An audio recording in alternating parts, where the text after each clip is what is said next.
Dear students, ഇന്നത്തെ ക്ലാസ്സിൽ discuss ചെയ്യുന്നത് income from salaries after retirement. ഒരു എംപ്ലോയിക്ക് റിട്ടയർമെൻറ്റിന് ശേഷം ലഭിക്കുന്ന ബെനിഫിറ്റുകളും അതിൻ്റെ ടാക്സേഷനുമാണ് ഇന്നത്തെ ക്ലാസ്സിൽ ഡിസ്കസ് ചെയ്യുന്നത്. ഒരു എംപ്ലോയിക്ക് റിട്ടയർമെൻറ്റിന് ശേഷം പല ബെനിഫിറ്റുകളും ലഭിക്കുന്നുണ്ട്. Pension, gratuity, എൻകാഷ്മെൻറ്റ് of earn leave. On retirement, an employee receives certain benefit. Such benefits are taxable under the head salaries as profit in lieu of salaries. റിട്ടയർമെൻറ്റിന് ശേഷം ഒരു എംപ്ലോയിക്ക് പല ബെനിഫിറ്റുകളും ലഭിക്കുന്നുണ്ട്. ഇത് നമ്മൾ സാധാരണയായിട്ട് കാണിക്കുന്നത് സാലറി ഹെഡിൽ തന്നെ പ്രോഫിറ്റ് ഇൻ ലിeu ഓഫ് സാലറീസ് എന്ന സെക്ഷനിലാണ്. എംപ്ലോയിക്ക് ലഭിക്കുന്ന എല്ലാ ബെനിഫിറ്റുകളും ടാക്സബിൾ ആണെന്നോ അല്ലെങ്കിൽ എല്ലാ ബെനിഫിറ്റിനും എക്സംഷൻ കിട്ടുമെന്നോ പറയാൻ പറ്റില്ല. ഏതൊക്കെയാണ് പ്രധാനമായിട്ട് എക്സംഷൻ കിട്ടുന്നത്, അതിൻ്റെ കാൽക്കുലേഷൻ എങ്ങനെയാണെന്നുള്ളത് നമുക്ക് നോക്കാം.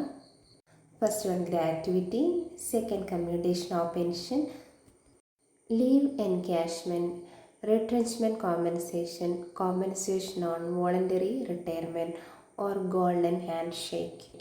ഇതിലാദ്യം നമ്മൾ പഠിക്കാൻ പോകുന്നത് ഗ്രാറ്റുവിറ്റിയെ പറ്റിയാണ്.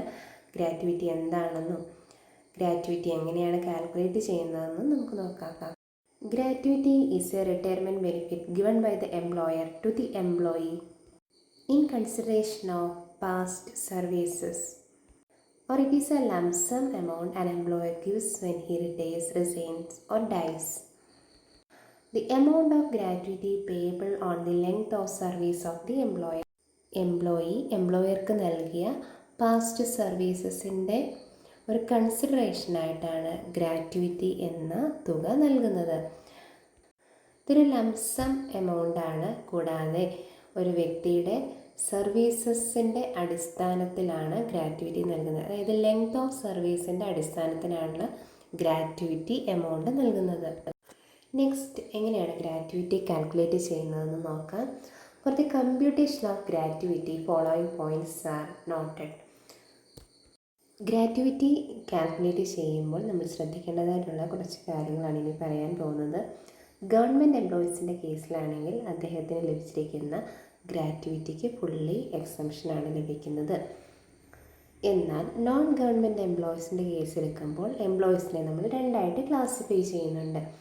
Employees covered under the payment of gratuity act 1972. രണ്ടാമത്തെ employees not covered under the payment of gratuity act 1972.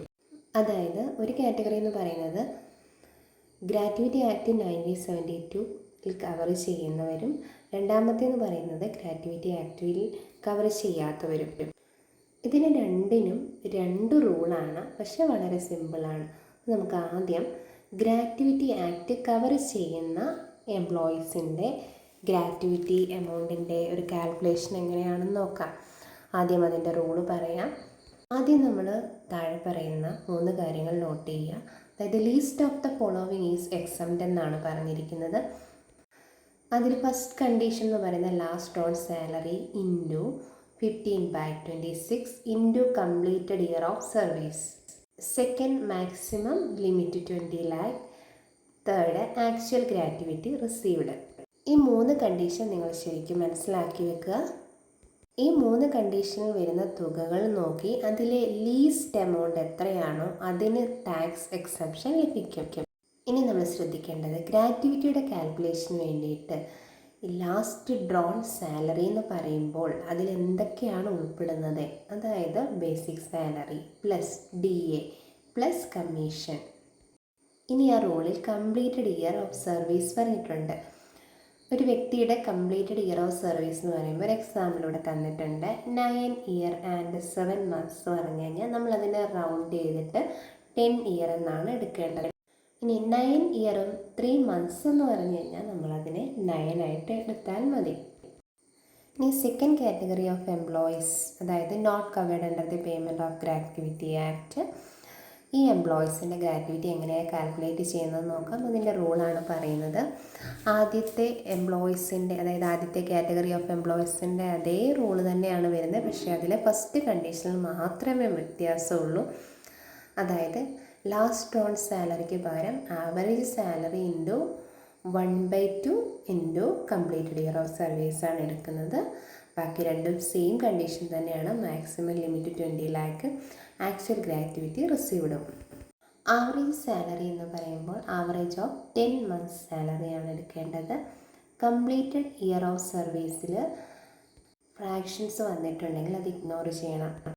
അതായത് ആദ്യത്തെ കേസിൽ 9 yearഉം 7 monthsഉം എന്ന് പറയുമ്പോൾ നമ്മൾ 10 year ആയിട്ടാണ് എടുക്കേണ്ടത്. എന്നാൽ സെക്കൻഡ് കാറ്റഗറി ഓഫ് എംപ്ലോയീസിൻ്റെ കംപ്ലീറ്റഡ് ഇയർ ഓഫ് സർവീസ് എടുക്കുമ്പോൾ നമ്മൾ ഫ്രാക്ഷൻസ് അതായത് മന്ത്സ് വരുവാണെങ്കിൽ അത് ഇഗ്നോർ ചെയ്യുക. ഓൺലി ഇയർ മാത്രം എടുത്താൽ മതി. ഇനി ഇവിടെ സാലറി എന്ന് പറയുമ്പോൾ അതിൽ basic salary plus DA plus കമ്മീഷനാണ് എടുക്കേണ്ടത്.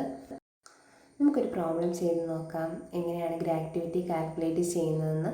Mister A is an employee of ABC Limited, receives 2,05,000 as gratuity under the payment of gratuity act 1972. അതായത് മിസ്റ്റർ എ എന്ന് പറയുന്ന ആൾ ABC Limitedലെ എംപ്ലോയിയാണ്. അദ്ദേഹം ഗ്രാറ്റുവിറ്റി ആക്റ്റിൽ കവർ ചെയ്യുന്ന എംപ്ലോയിയാണ്. അദ്ദേഹത്തിന് 2,05,000 ഗ്രാറ്റുവിറ്റി ലഭിച്ചിരിക്കുന്നു.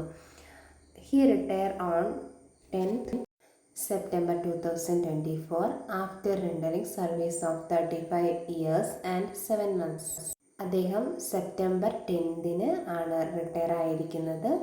അതും 35 വർഷവും 7 മാസത്തെ സർവീസിന് ശേഷം. അദ്ദേഹത്തിൻ്റെ ലാസ്റ്റ് ഓൺ സാലറി എന്ന് പറയുന്നത് 2,700 ആണ് തന്നിരിക്കുന്നത്. നമ്മളോട് ചോദിച്ചിരിക്കുന്നത് calculate the amount of gratuity chargeable to tax, അതായത് ടാക്സബിൾ ഗ്രാറ്റുവിറ്റി എത്രയാണെന്നാണ് കണ്ടുപിടിക്കേണ്ടത്. ക്വസ്റ്റ്യനിൽ വ്യക്തമായിട്ട് പറഞ്ഞിട്ടുണ്ട് എംപ്ലോയി ഗ്രാറ്റുവിറ്റി ആക്റ്റിൽ കവർ ചെയ്യുന്ന ആളാണെന്ന്. അങ്ങനെയാണെങ്കിൽ ഫസ്റ്റ് റൂളാണ് നമ്മൾ ഫോളോ ചെയ്യേണ്ടത്. നിങ്ങളൊന്നുകൂടെ നോക്കുക. അതായത് list of the following is except. First condition എന്ന് പറയുന്നത് last on salary into 15/26 into completed year of service. Second maximum limit 20 lakh. Then third condition actual gratuity received. ഇനി നമുക്ക് നോക്കാം ഇതെങ്ങനെയാണ് കാൽക്കുലേറ്റ് ചെയ്യുന്നത്. നിങ്ങൾ ഇതേപോലെ എമൗണ്ടുകളൊക്കെ വരച്ച് ചെയ്യുക. ഇനി നമ്മുടെ 3 കണ്ടീഷൻസ് എഴുതുക. കണ്ടീഷൻസിന് മുകളിൽ list of the following is exempt എന്ന് കൊടുക്കുക. അതിൽ ഫസ്റ്റ് കണ്ടീഷൻ ഞാനിവിടെ കൊടുത്തിരിക്കുന്നത് ആക്ച്വൽ ഗ്രാറ്റുവിറ്റി റിസീവ്ഡ്, അതായത് എംപ്ലോയിക്ക് ലഭിച്ചിരിക്കുന്ന ഗ്രാറ്റുവിറ്റി എന്ന് പറയുന്നത് 2,05,000. Second condition maximum limit that is 20 lakh.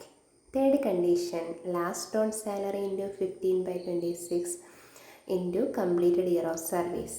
ഇവിടെ ലാസ്റ്റ് ഓൺ സാലറി 2,700 ക്വസ്റ്റ്യന് തന്നിട്ടുണ്ട്. 15/26 into 36 completed year of service എങ്ങനെയാണ് കണ്ടുപിടിക്കുന്നത്? 35 yearഉം 7 monthsഉമാണ് ക്വസ്റ്റ്യനിൽ തന്നിരിക്കുന്നത്. അതിനെ നമ്മൾ റൗണ്ട് ഓഫ് ചെയ്ത് 36 എന്നാണ് എഴുതിയിരിക്കുന്നത്.